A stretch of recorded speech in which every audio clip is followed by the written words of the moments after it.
next exercise is going to be a hip flexion exercise. So if you take your hands, put your thumbs right here on your pelvis, wrap your fingers around, you can feel this is your pelvis here. So action here is a pelvic tilt. So if you just tilt it forward, think of like you're holding a little soup bowl and you're going to take a sip of soup.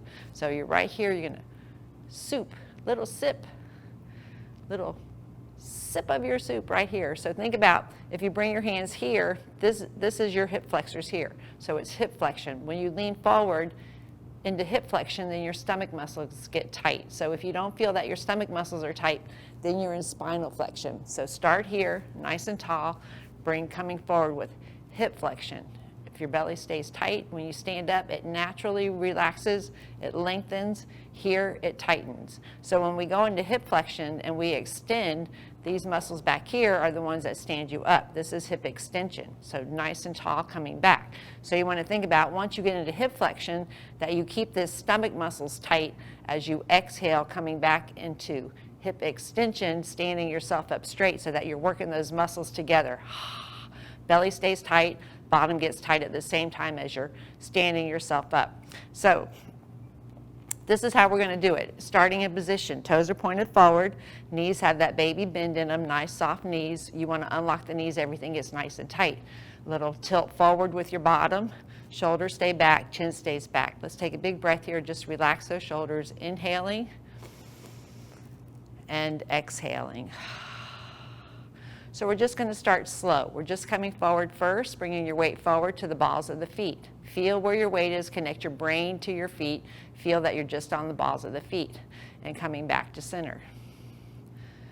Coming forward, away from center, just coming to the balls of the feet and take yourself back to center. So you can see it's just a real subtle movement. As I'm coming forward to the balls of the feet, my next step would be to the toes. Once you hit the toes, you want to take into hip flexion. So this is what it's going to look like. Coming forward to the balls of the feet. Once I get here, it's hips. Just a little subtle action. It's like you're reaching out to hug somebody.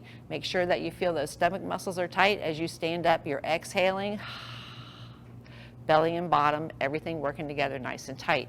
Coming forward to the balls of the feet. When you can't hold anymore there, then you want to use those hips to catch yourself. It will pull you back. Long exhale as you're coming back. You're tightening your bottom, keeping your belly tight at the same time. You can feel those muscles working together. One more time, coming forward to the balls of the feet. Feel where your weight is. Once you get there, then it's catch yourself. Long exhale, keep it all tight. So, hip flexion. First defense against falling is your ankles. Second defense against falling is your toes.